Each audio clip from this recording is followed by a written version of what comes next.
next thing they appoint you MD of the company. You don't have experience. That company is going to fail. So in as much as we don't like the people that we see there, I'm a very hard critic, especially with some failures of government. But in as much as we don't like the people, we can't just cast a blanket and say 100% all of them are bad. Which people specifically? The youth or those in those in authority? You can't cast a wide blanket. In as some of them may have some of their bad parts, but I believe there are some good parts that we the youth What's can the percentage? What do you think is the percentage? Sincerely speaking, I would say more than 60% of the people up there don't have good intentions. Okay. Yes. 60%. Okay. That's more than average, because if we had 60% of them that have that good intention, Nigeria will not be where it is today. So it's just the few that. Yeah. Thank you very much. So yes, with that said, let's come back to the audience. We had some other persons who I know he's a perfect gentleman. That's why I said let's hold on till we let's hear others first. But let's hear you, sir. Yes, no, let's hear him. Good afternoon, everybody. My name is Abo. I'm a researcher. In as much as I agree with opinions that have been stated, but I think in every thesis, this is a thesis, are Nigerian youths powerless? This is an antithesis. Then we get a synthesis that is a solution and a way forward. You are really a researcher, sir. Now, you're talking of power, soft power, cohesive power. What are we talking about? When we discuss power, we're talking of ability to cause changes. The content, we should go back to our curriculum. Educational content. What are we learning? The same curriculum that is still talking about hoe, knife, cutlass, shovel as farm tools, farm implements in 21st century, in post-COVID, we should start thinking, let's forget rhetorics and go back to research and development. If we really want to identify the problem, first, we have to identify the powerlessness of Nigerian youth. Are we powerless? Someone said it's a yes or no answer. I agree, because every coin has two sides. So to understand the context of this discussion, you need to see it from the both sides. That's the Hegelian dialectics. What is the powerlessness of the Nigerian youth? Lack of soft skill development, lack of soft skill for survival and self-help. That is the powerlessness of Nigerian youth. Soft skill for survival. Understand? I'm not talking about. Some people are revolutionists. I'm not talking of revolution. No. Microphone. Let's don't take the mic. Misconstrue me. I didn't make mention. So your last thoughts, then we'll take it. Sorry? Tech revolution. Thank you. Okay. Now, when I say soft skill, my brother, how many are we in this country? I went to the Muslim primary school in Maiduguri. I know what I'm talking about. Go to the street, go down. We are elites. We're privileged to be here. We're all elites. You understand that you're here today, you are an elite. The youths we are talking about, the vulnerable youths, are not here. Let's tell ourselves the truth. If you're a researcher, go back to your field. So hopefully they will surely hear us. That's why we want to put this on the network service. Thank you so much, sir. Okay, you still want to land on your point? I want to. Okay, please. You made mention of President former State Yakubu Gowon, who got married while in office. Bro, we're not ready. I discuss with these leaders every day. We are not ready. What is governance? Scientific management talks about a good man. You're talking about leadership. Who becomes a leader? Until we begin to think scientific management, until we begin to look at character. Now, before, where SU know they collect bribe. I don't know a Nigerian that doesn't collect bribe today. The matter has entered PG. You understand? So what I'm saying in essence is this. Where we have to trace where the students are coming from. The education you're giving them. You made mention of STEM. How many schools in Nigeria has STEM as curriculum? And how do you expect that youth to grow? How do you expect him to contribute meaningfully to national security and development? So we need to also understand, there are two youths. Either you come in involvement as a state actor or a non-state actor. If you're coming in as a state actor or a non-state actor, there are requirements, there are things you should know. There are things about leadership. There are things about governance, public management. That's what we're talking about. Where is the world going to? We also need to educate ourselves. We need to go back to our curriculum. Otherwise, in the next 20 years, we're going to discuss this matter. Your major point is drawing us back to the foundation, Curriculum. education. Curriculum Thank you very development. much. Now let's take it to our from the University of Abuja. I can identify her, but let's just Good afternoon. Good afternoon. My name is Safia Ismaila Yero. I'm a writer, and I am also an administrative staff of the University of. I want to just respond to some of the comments here before I address the topic. Or rather, let me try to address the topic before I respond to some of the comments. Are Nigerian youth powerless? It's like he said, I totally agree, like some of us have all said here. It is a yes and a no. I think the problem is not that Nigerian youths are powerless. It's just that Nigerian youths are yet to realize the powers that they have if they stand collectively. Let me take us back to history about women riots of 1929. Why was it a success? That riot was the first of its kind in the entire Africa. And because of that riot, it made the British to remove the warrant chiefs, which was their demand. And that happened exactly barely a year after the Aba Women riot in 1930. So that is the power of collective action. We saw a replica of something similar to the Aba Women riot in the End SARS movement. Now, what is stopping the youth from looking beyond barrier, religion, of partisanship, of ethnicity, realizing first of all that we are youth and that is what we share in common? And because, of course, the people in power who know the risk of this collectiveness will try however they possible to ensure that they instill in the youth within their societies that those opinions that will make them look at other youth as the other, instead of looking at everyone as first a young person that has a stake in the future of this country. We look at ourselves as, no, this belongs to this tribe, this religion. And if we all do away with all this and look at ourselves as young people that have, high stakes in this country, and we have to answer to our children, we don't want to be like the people in power. Hajia, is that a realistic thing that will ever happen for Nigerian youths to see themselves beyond these ethnic religious lines? Yes. Is it possible? Yes. Okay. It happened with the End SARS movement. It happened with the End SARS movement. With the SARS movement, we could see it. Nobody was talking about which I belong to or which tribe I belong to. It was a collective action. Of course, it was largely in the South, and most of it was on Twitter. And when Twitter became a threat, what happened? It was banned. But then, if this road is blocked, we will look for another way. That is what collective action is all about. Thank you so much. Thank you so much. So let's take the mic to... Okay, let's hear the young man with the glasses. Sure.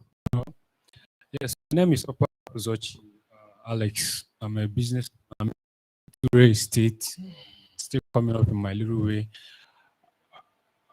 First and foremost, I don't believe that anybody is powerless or maybe not having the ability to do anything, because we are all of God and Allah, and we can do all things through God and Allah who strengthens us.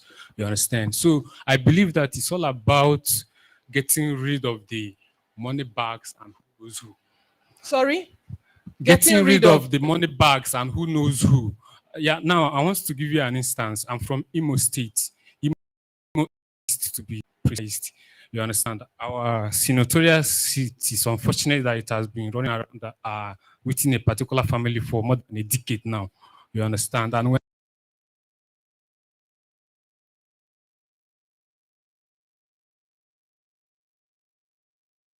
you understand, this is, and his cousin who has been in the house for years, you get. So at this point, it's a family. Yes, based on, this person or, or you have money, you understand. I think we have to get rid of that aspect in our political field for us to be able to put it best and contribute to the development of the country.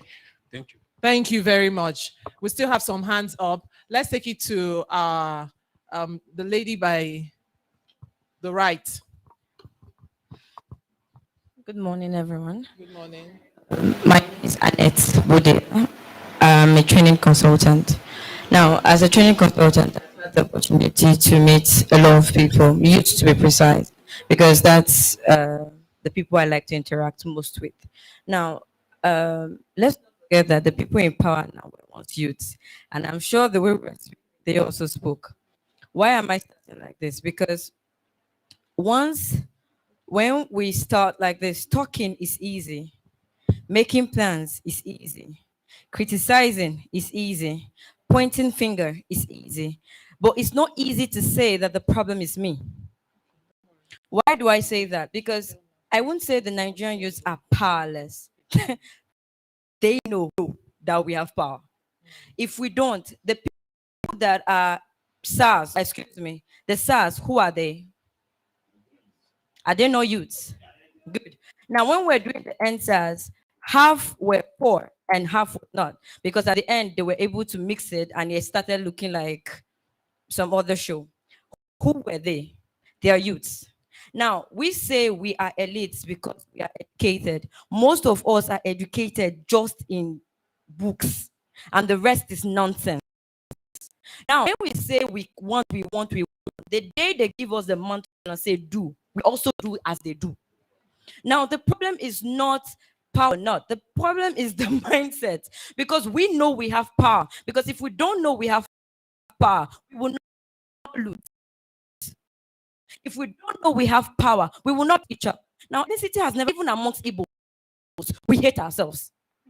So we can't say ethnicity has been a problem that doesn't bring us together. Ethnicity has never been a problem to the Nigerian youth, because we can see past that when money is involved. In fact, we see past that. Money is the problem. Money is like it's just mini. It's just, how will I say it, small in the problem. The problem is the mindset. How do we tackle the mindset? How do we tell them and teach us how to change the power with us to a positive vibe? Because if I'm given now, we talk about politics, economy, social, everything just works together. Because if the person is doing, we are doing little steps, right? The day you get someone that actually believes in your little step, and the person comes and say, okay, take the power and enlarge this little step, I promise you that vision will change. Not change to the positive, it will change because now you want to pocket. That's the problem. Not only that, if you are in it, if you started the business with 5 people and then the money becomes much, you start thinking of your share. So you start badmouthing the other people that started the business with you, and then it stops. That is the problem with the Nigerian youth. It's individuality. I think they said it's individuality. So we're because everyone everyone of that thinks in the room, about we're all their agreeing. pocket. Now, you said, please, Christians, let's stop using this phrase that the violence because even the people in the street will tell you that the violence taken by force, that's where they kill. That's you. Let's stop using that phrase. That phrase was spiritual. You need to break the flesh to get spirit balance. That is the not you use as a youth to take or loot because Violently. the government is stealing from you. It's a lie. Because if you're stealing from them, you are them. Let's be frank. Thank you. I think that's a good place to clap. Thank you, Annette. We still have some hands. We have a young man who wants to speak here.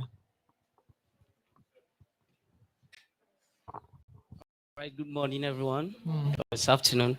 I'm by name Shao God's Power. I'm a teacher, an entrepreneur, a youth leader also. Welcome, Bagiza. I want to say that concerning the topic today, it's based on where you're standing. That's how you look at it. They said, the madman said, this is M, letter M, letter M. And on the other side, I was saying, look at this mad. You are not seeing W. Now it's because these two persons, madman, we tell this person, you are mad. It's because you are calling it. Nevertheless, I would like to say that, just as somebody said from inception, the Nigerian youths, it is either we can say we are powerless, we can say we are powerless, and we can also say we are not powerless. Now, it is one thing, I was reading a post yesterday, and somebody said that if to run a business to a particular level that it stands, also appreciate that person that is building a house. Because building a business to stand is like building a house. Now, it boils down to our individual personalities. At individual levels, we are powerful. We are all powerful. Because everyone seated here has one or two things he or she is doing to survive, despite the hardship in this country. Now, but what we need more, as some persons have said, is a collective effort. Now, let me just give a suggestion collectively in the political sphere.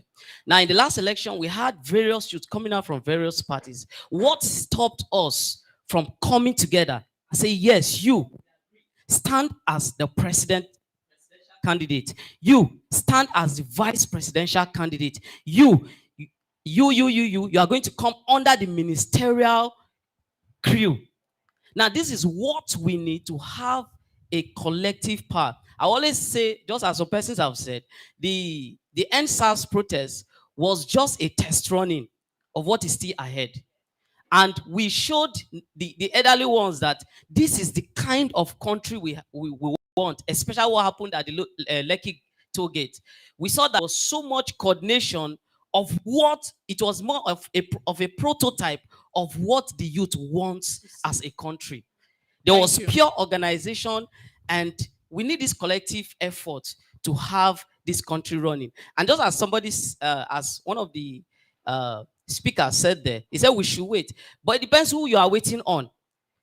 It depends the leader you are waiting on and learning from. You get it? So even before getting to the political sphere, you are learning from somebody. You get it? So we must all be at the place of learning, and when the opportunity, we collectively grab it and we move forward. Thank you. Yes, thank you. You can clap if you want to. One common phrase we've used here today is the collective. But then the question arises again: who is the collector? Where is the collection point? Who's going to take this lead?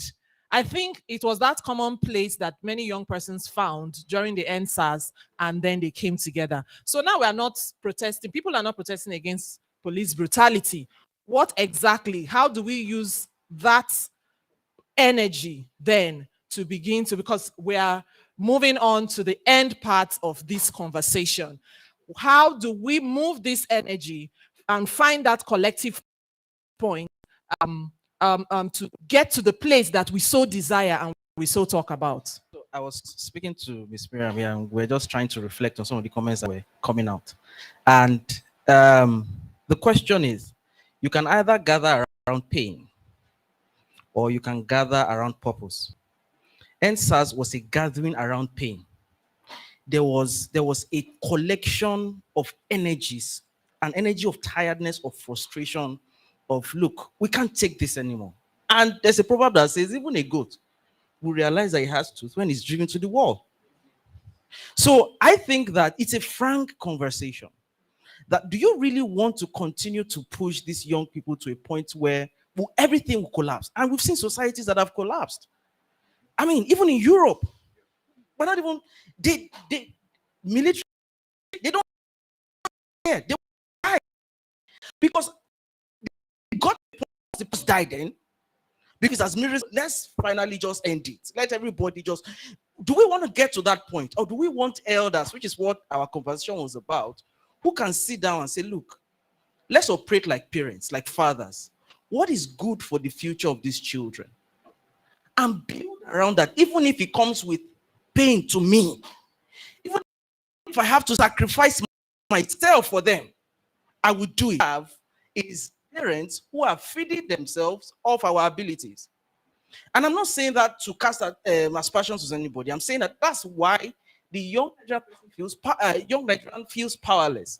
Because again, powerlessness is a construct. I know we think of powerlessness as there is something called learned helplessness in mental health. When somebody consistently is exposed to frustration and failure and not being able to get there to the point that they give up and they decide it's not worth the try. It's learned helpless. It's a real mental health reality. There's a whole movie created on it, Shawshank Redemption. Literally, somebody can get to that point where they feel like there's nothing we can do about it anymore. NSAS was a rejuvenation. Everybody got excited. Yes, we've got some power. So trying to kill that was also trying to kill that little motivation, that little flicker of fire that was coming out, which is required for real change and transformation in any country. Once the young people feel that they can't do anything, they enter into a state of uselessness, moroseness, they get into all kinds of things. They're not even initiating any ideas, they're not trying anything. See, I engage with a lot of entrepreneurs. I literally sit with a community of local manufacturers in this country. And if you hear their problems, you would weep. These guys are trying every single day. They're not sitting at home helping. Shegun, where can we find these meeting points? What then? we need is fathers who will sit down and say, look, if it comes at the expense of my ambition, if it comes at the expense of my bank account, I will do what is right for these young people.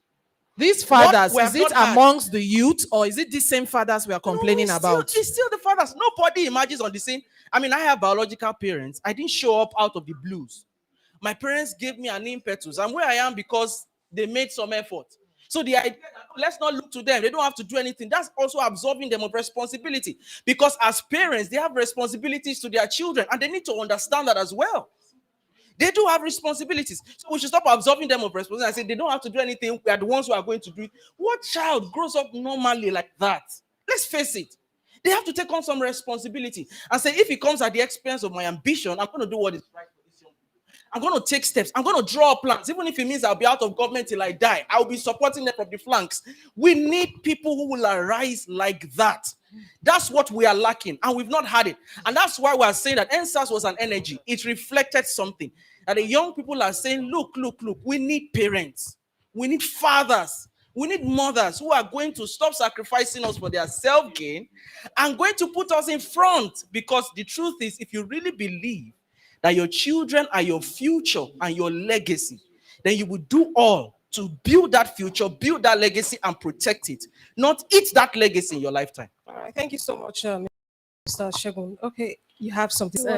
Following the lots of questions. Okay. Probably before now, I remember I started my statement with, we are very much blessed and powerful within our individual space, but there is no synergy. And truth be told, you know, we've had some discussion with some people too who are in that political space, and they say, young people, deal with it. We know they go anywhere. That is it. So we have had opportunities where you still will be in a world where these people would exist. You still will be in a world reality. You still will be in a world where they have mentored their children and they have upcoming mentees who are our age mates that will still be like them.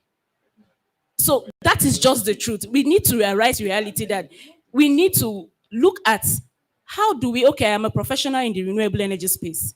He is a professional in communication, policy making, in the politics. By the time there's that synergy between us and we stand a strong cause that, oh, it's not only the professional, the elites that they are also fighting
their own political candidate in order to make their voices get heard?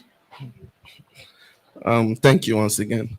First and foremost, I would not say the youths need their own political party because they are already existing political parties.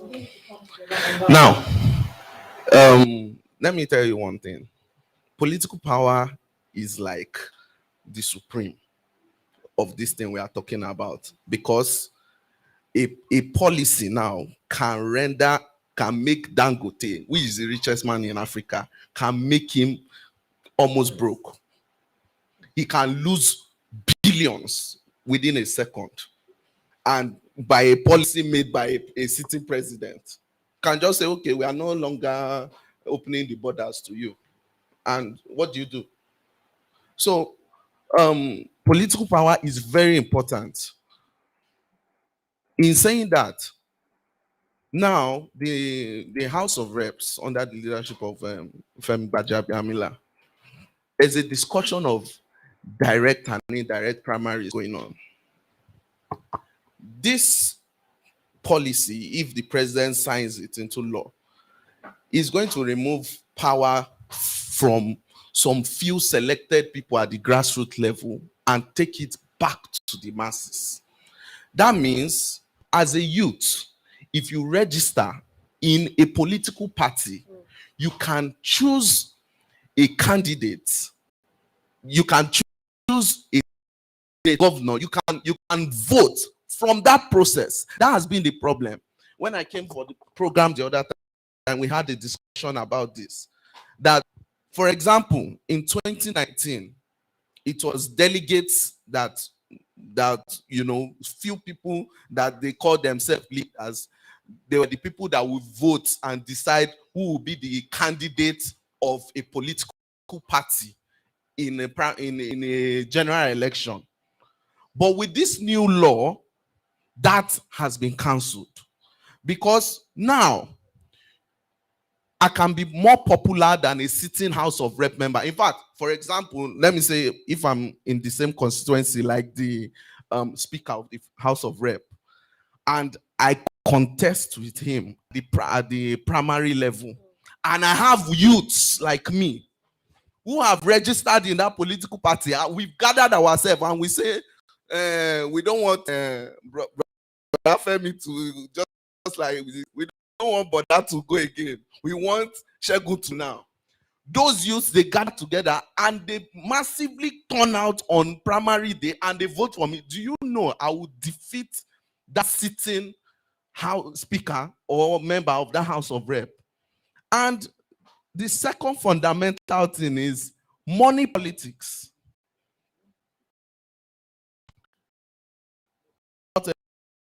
President, even though he used the military force, and that happened because at that time, each era of money hasn't come into politics.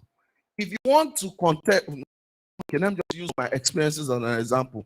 If you want to contest a House of Rep position, for example, in my state, and you don't have capital base going to 200 million naira, forget about it. You've not started.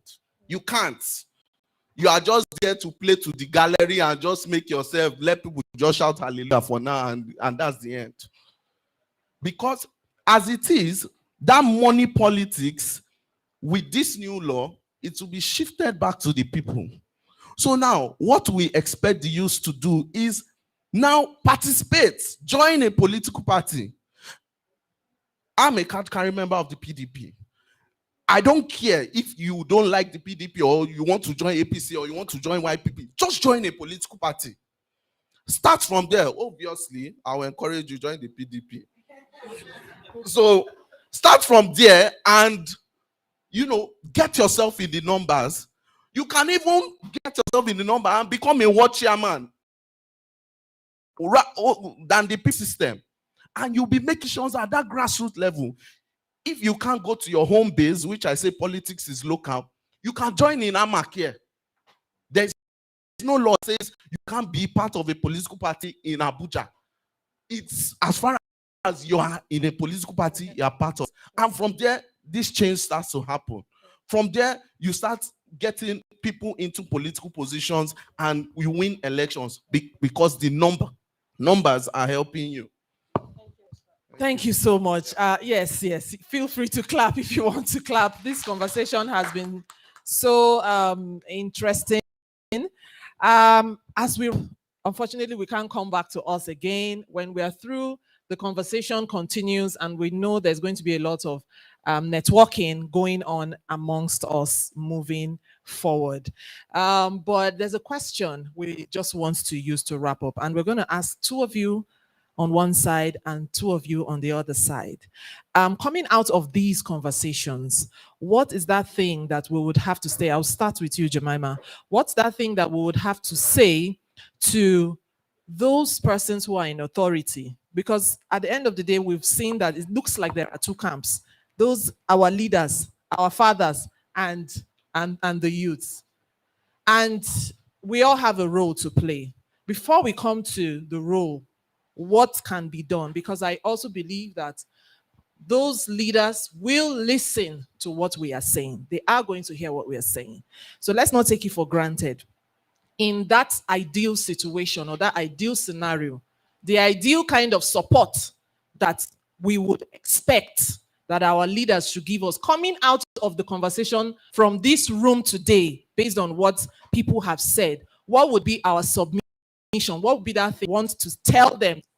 This is the kind of enabling environment we want to see. Jemima.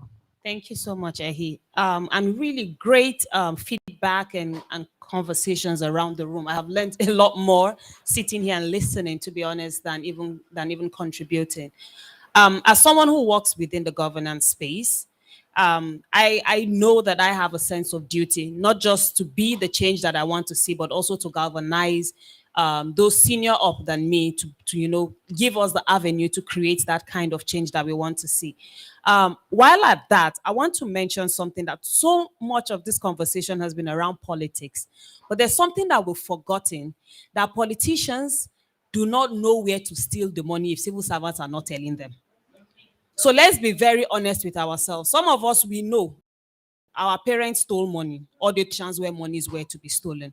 Because when you think about procurement processes, and which is leading to my answer, which is change the system. But before I get there, we need to understand that the avenues, when a politician has spent 200 million, for instance, running for office, and finally gets there, where did he get or where did she get the 200 million from? She has to pay back. If it's her personal savings, she has to put it back. And we know that it will take several months or years to gather from her salary to be able to fill up that purse. The civil servants in the office, legislative chamber, in this one, we can say, this is how you sign this contract. These are the people that you bring bogus companies to do this, and they give you the money. We need to start to think about our parents who they know that things are not going well, but they've kind of resigned to fate and said, well, we've tried our best, we will leave, let your generation come and take care of it.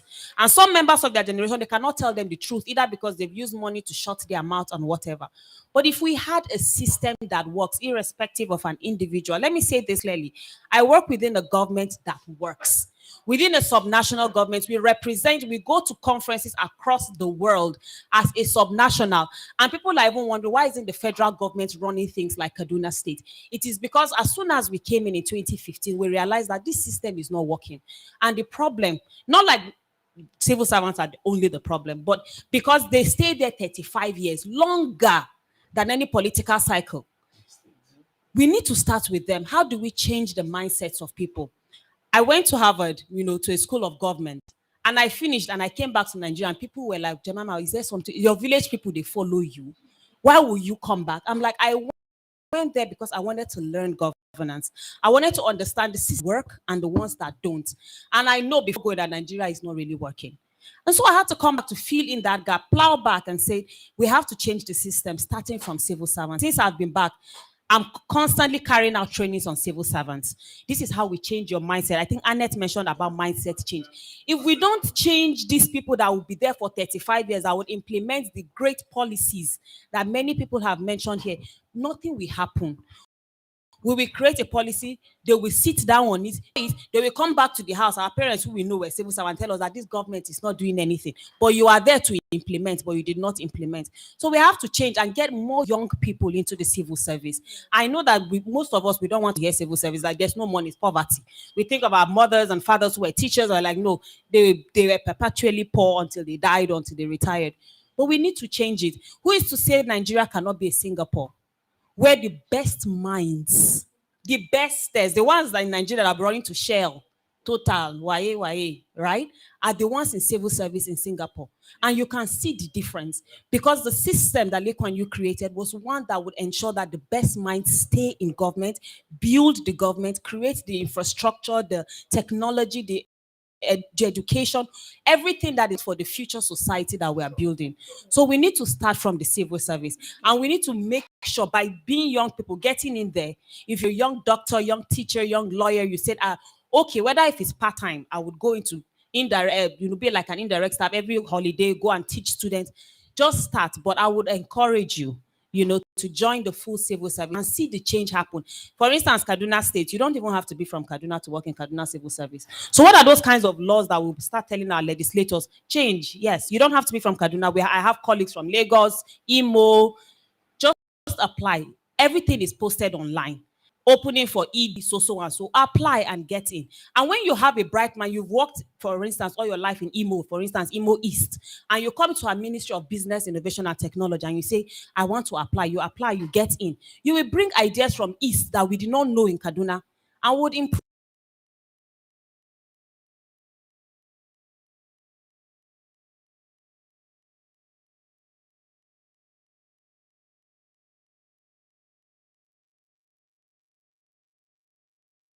We have to do work for those unfortunate ones who are not educated enough to be here. Thank you so much, Jemima, for that contribution.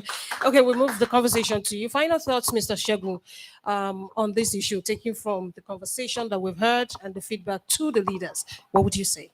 I'm glad she mentioned Lee Kuan Yew. That's a clear-cut case of what a father looks like. Projected 20 years, he had a vision, and when it was done, he walked away. That is a living image. Nelson Mandela had every right to be president for life. The people offered it. I said, you have suffered, you represent everything we have finally achieved. Stay there till you die. The man did 4 years of one term and walked away. Till tomorrow, there is no African, and I'm careful to say a global icon, that sits in the same space that Nelson Mandela sits, even in his passing. I think that we need visionary leaders, people who stop living for pragmatism alone. I need to establish myself. I need to put myself in this place. I need to settle for my children, that is biological children and those around me. We need vision.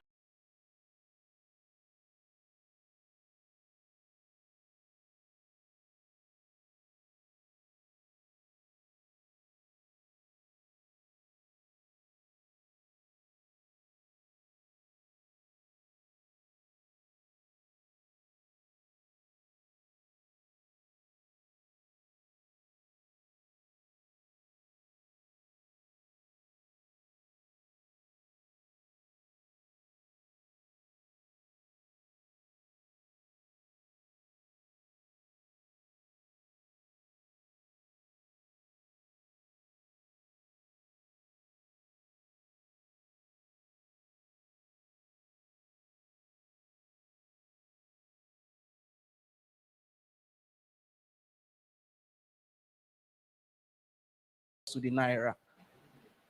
Let's follow the numbers. Let's not give ourselves cloudy dreams and say, oh, we believe it's working because of what? Really. So what we need, where I'm really visionary leaders, because I said either gather around pain or gather around purpose. What the young this country vision? The American is born into a system where he looks at the American dream and says, we hold this truth to be self-evident that all men are created equal and they have alienable rights, right to this, right to that. It's enshrined. They literally live to see that. And the very moment that is attacked, the system is designed to resist anybody that tries to attack that. That is a vision. that was crafted so many years ago now. America has evolved, but they have a vision. I was asking somebody on Twitter sometime last year, I said, we know of the American vision. What is the Nigerian vision? He said, I don't care what you think. I said, it's not about what I think. It's about what works. What are we galvanizing around? Like I said, NSA's goal, it was an energy. It was a reflection of something. The goal is that the young people now say, look, we're tired of this purposeless, visionless, directionless system that we have been living in all our lives. We want something different. That was what NSAS represented. And so what we need is visionary leaders, people who will sit down and say, look, I may not be here after 4 years, but I will give you something to look forward to for 30 years. And I will lay the structures. And I'll walk away and then release the space for somebody else to come and play who will pick on it. I was in a meeting years ago with the former Cross River State Governor, Lielimoke. And one of the things he said that was very remarkable to me, he said one of the things that helped Cross River State was that himself and his predecessor with one other friend, 3 of them sat down and drew a blueprint for Cross River State. And then they said to themselves, you will go first, I'll go second. It made a lot of sense. So what he was just doing was working on a blueprint that he drew up with his friend. And he made the state, he moved Cross River State from where it was to where it came to. Now, can we have people like that? Who would say, look, I'll be here for 4 years. I'll do the bit that I can do, but I'll pass the baton on. Why must we have people who sit tight in every space? Sit tight in politics. I mean, somebody is in his 80s, he's an octogenarian, he doesn't want to leave. I'm like, don't you even trust the value of your work? If your work is good enough, you should be able to hand it over to somebody who will pick it up from there. Why are you sitting there? Because you somehow think that the only way this thing can work is with you in it, then you've not built a system. If you built a system, you will trust the system. So what we need is visionary leaders. We need men who are going to sit down and say, Nigeria, in 50 years, this is where you will be. I will do the bit that I can do within this short time, and I will leave, but somebody else needs to come and pick it. And it has to be compelling. It has to be something that galvanizes all our interests and concerns, not the interest of one small group somewhere. It has to be something that captures the desires of the Igbo man, the desires of the Fulani man, the desires of the Yoruba. It has to be that compelling. So we need a Nigerian president. We need a president who is a Nigerian, not who's a Fulani man or who is an Igbo man.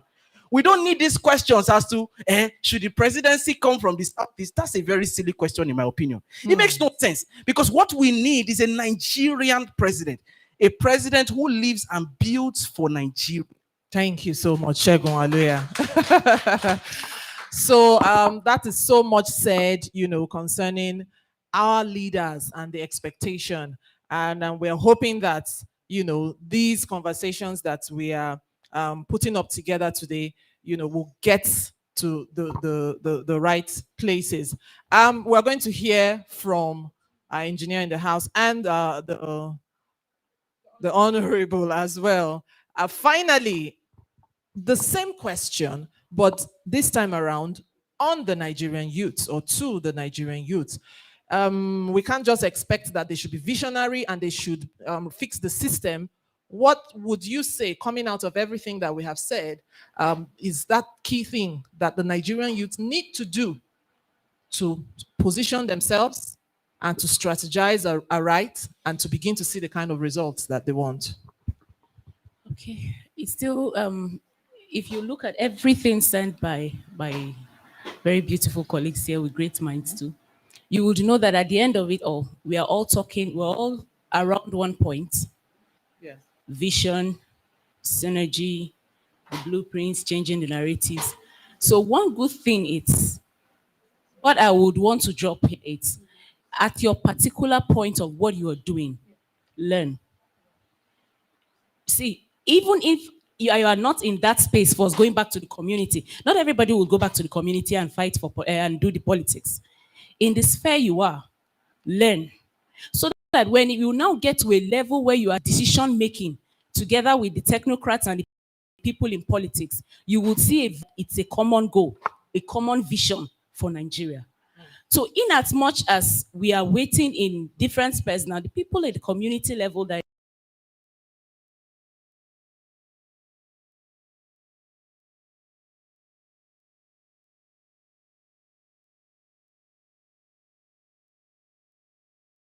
so while you are waiting, learn. So that all these things my people have said, my colleagues have said, when it's now brought into action with that synergy, would have the Nigeria we dream of. Thank you. Thank you. That sounds like mental empowerment for us and our skills as well. Finally, Honorable Shegun, Well, to the Nigerian youth. First and foremost, speed is useless if you are moving in the wrong direction. You are running backward and you are speeding at full speed. On reverse. you end up landing where you don't want to land. I always speak from the political angle. The youths, we need to wake up. Leave the mindset of, okay, I'm online, I'm looking for the next person to troll and drag like Tiger Generator. Leave that alone. We can keep talking about this thing online and drag whoever wants to drag. And those people up there have been in meetings with the woos and the high and mighty, and you people are there dragging them, and they look at you and they just laugh at you. Because your dragging does not touch, it does not change the fact that he's still sitting on that seat. It does not change the fact that he's still going to, is his green or his red biro, that he's still going to sign a policy the following day. It's just to some of them, it's just mere noise. So what do? We take that energy we are using to drag online and we manifest it physically. By manifesting it physically, you are interested in the process, you join. You don't know, like now, I'm talking about direct and indirect primaries. Some of my fellow youths don't even understand what I'm talking about. So when you join, what do you do if you don't understand what I'm talking about? There are some people that understand what I'm talking about. You ask questions. And when you ask those questions, you begin to learn. That's why I spoke about learning. And when you do that, you realize that give it 1 year, 2 years, you're already relevant. And when you are relevant, you are making impact. The purpose of contact is impact. Now, secondly, to our fathers, I'll give you a hand over. Thank you so much. This is where we would have to we're not dropping the mic right now, but drop the mic off the talk and the conversation right now. And I think at this point, it's in place for us to give ourselves a resounding round of applause to our panelists, to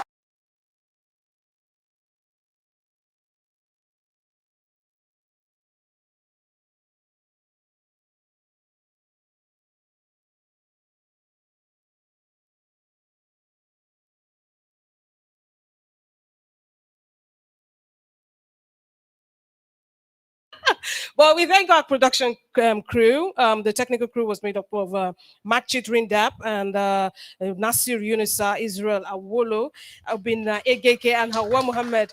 And the production team led by the production manager Enne Kenyawe, Abdullahi Dauda, Ihoma OKJ, Remy Okenwa, Ralia Adama, Yahya Shehu, and Camille Saleh. Logistics by Rita Bulus and Lawrence Ajibede and Hafsat Isa, who was your team leader. Thank you so much for all you do. We're going to move to the red carpet after all of this. We just have one short interviews with you, the discussants, and maybe our panelists also. And that will be with our hostess, Jennifer Ogo. The show was supervised by our amazing supervisor here, Ehio Hiani. My name is Sylvia Ishebi. I'll see all of you online. You know, you're all my guests. You're welcome anytime. All right, so this has also been done under the executive production of the Zonal Director, Radio Nigeria, Abuja Operations in person of Alhaja Sherifat Ahmed, and the General Manager of Capital FM 92.9.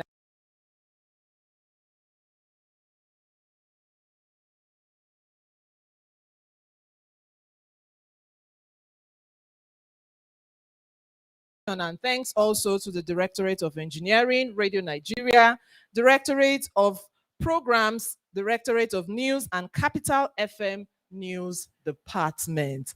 Thank you, and thank you so much. Please share and let the conversation continue. When this is going out on Capital FM and on the network, we will share with you. We have a closed group where some of us are a part of. If you're not in that group, it's Click Naija Latest News Group.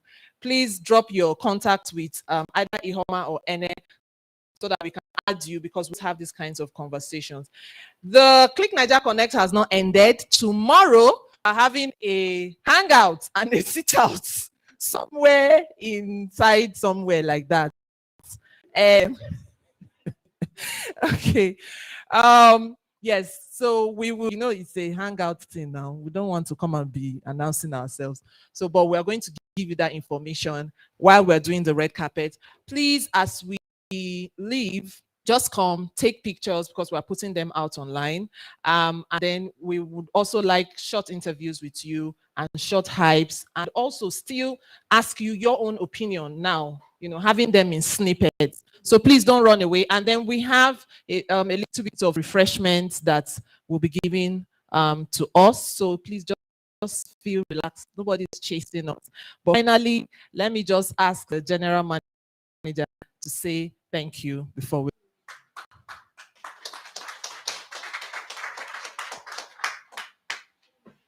Thank you. This has been a great privilege to just be around here. There is something that just kept going on in my mind. I guess the power first will start in our mind. What the mind cannot see, cannot achieve. So the mindset is very important. If you tell yourself, leave this wall, I'm going over you, or I'm breaking through you, it's a determination, a mindset. If nobody has done it, I'm going to do it. You will meet the challenges, please don't get me wrong. The scars, you may not, they say what doesn't kill you make you stronger.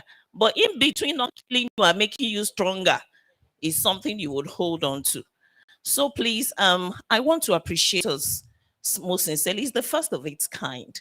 And we're not going to relent on this. If this is the little that we can do to make Nigeria a better place, that's what Radio Nigeria stands for: uniting the people, uplifting the nation. A round of applause. And thank you for coming. Right, so just to recognize you once again, Jemima Jetol, who works directly with the Kaduna State Governor, Special Assistant. I didn't want to miss that. Special Assistant on Intergovernmental Relations to the Kaduna State Governor, and Mrs. Okumode. Oh, Mrs. Mary Kumode, and we called it the wrong way at the beginning.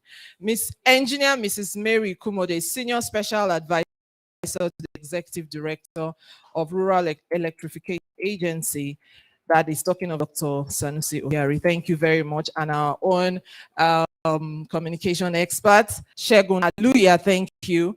And Honorable Shegun Onlanikbekun will come to you for mentorship. Thank you so much. And thanks again to all our sponsors. And let me just quickly say that those other persons that were supposed to join us online, we had some hitches, but we couldn't have them. But I'm sure they were frantically trying to join us. I mean, Ajuri and Mercy. In fact, I'm going to have plenty explanation to do. So thank you so much. God bless you.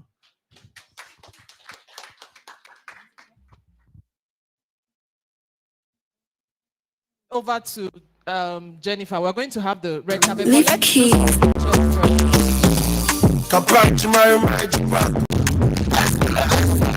the panel.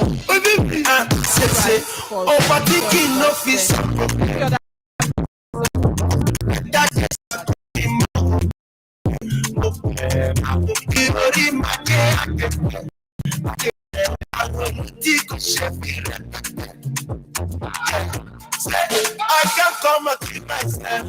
I can't come myself.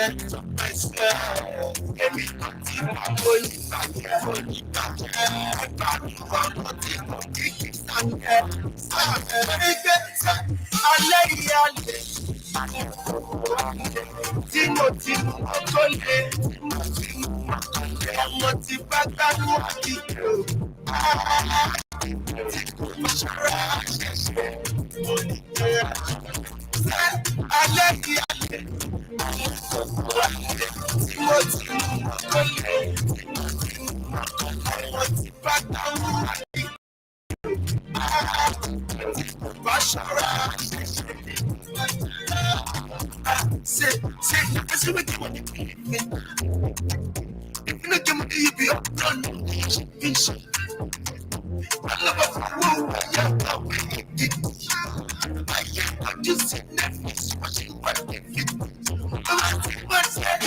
can't come and keep myself.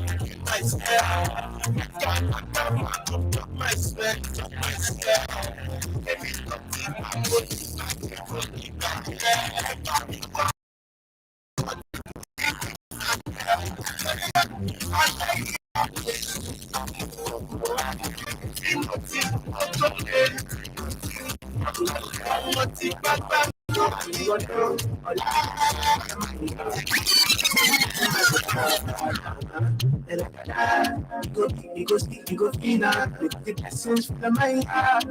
Blessings for my heart.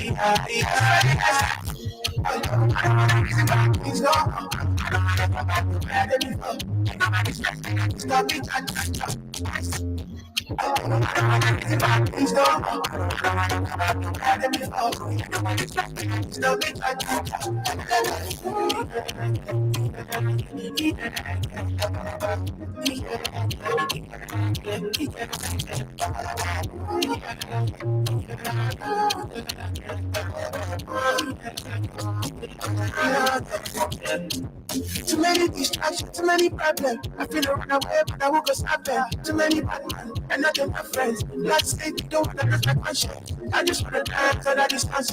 Make nobody stop my enjoyment. No. That's why I say fire.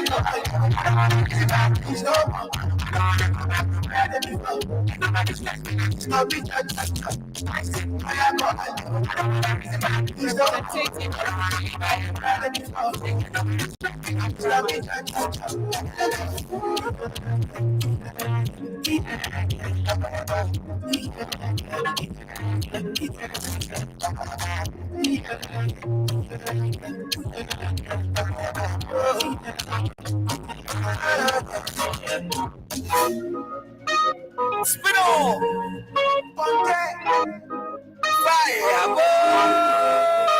I love you fight kung fu, but I go fight for you. I got my eyes on you. You got vibes on you.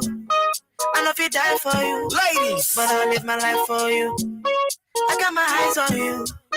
You got vibes on you. Yeah, color shitty. We could go on a vacation, have fun maybe all night long. Yeah, color shitty. We could go on a vacation, have fun maybe all night long. Be from a command, like so let's have other person. Be from a command, like come on. Be from a wherever you want. Be from a yes, you can stand here.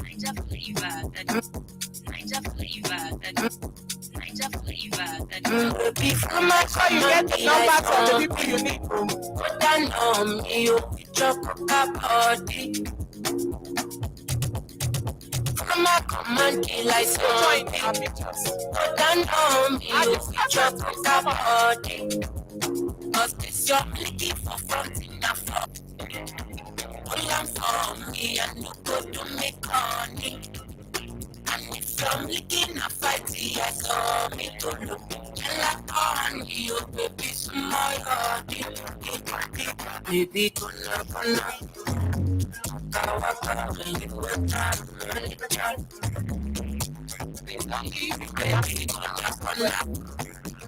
You give me sugar, la la la. Mona Lisa, Mona Lisa.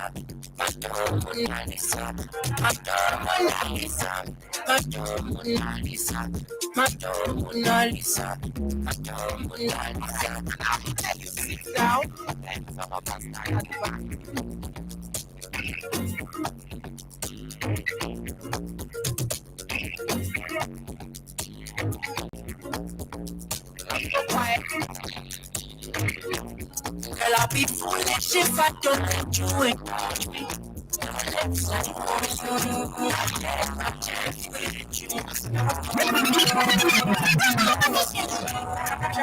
Study your physical form. I wanna take a picture so this will last longer fun. Take my secrets, got them the precious money. I never want to hear you quiet, so I write some for you.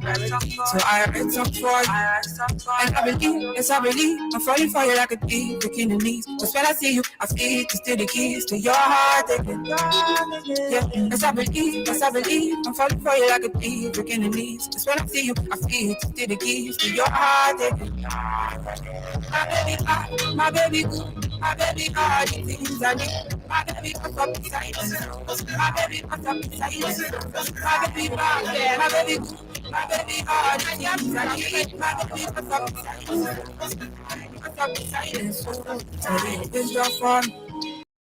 I wanna take a picture, so just longer. Take my seat, it's got precious money. I never want to tell you why, so I write some quotes. They come left and right, but I don't care. They are front, say leave you, but I no, cause you are my only friend. I carry your ball. I know that you're my best friend. Yes, I believe. I fight for you like it, when I speak, your heart. I fight for you like your heart.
I can't come and kill myself.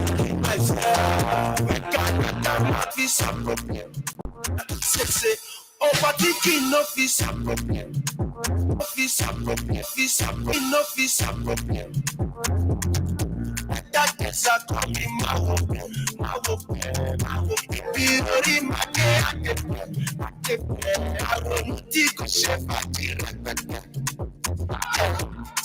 I can't come and kill myself.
My life for you, my life for you. Nobody knows, nobody knows. Only God knows what they cannot I do. They cannot think we do. When I thank God, I got the lead. Say, God, come got the lead. Oh, no, man, I come for the lead. When these people they come like me. When I thank God, I got the lead. Say, God, come got the lead. Oh, no, man, I come. When these people they come like me. That's why I tell you sometimes. You do anything I see.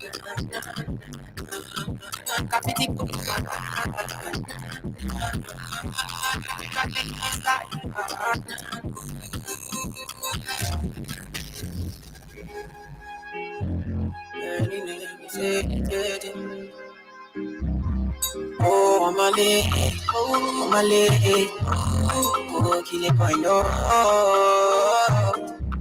Make I play you my cassette. Anything you sell is a market. I thought they look for my aspect. They loud, I'm a pay and set you. I don't feel it. Anything you sell is a market. I thought they look for my aspect. Anything you sell is a market. I thought they look for my aspect. They loud, I'm a pay and set you. Don't feel like it's shine. You want to be my country now. You're not the try to connect the lights. Just one Charlie boy, Charlie boy, man, I got God, I got the key. Say, I got the key. One I for the key. These people there, I got the key. And I got God, I got the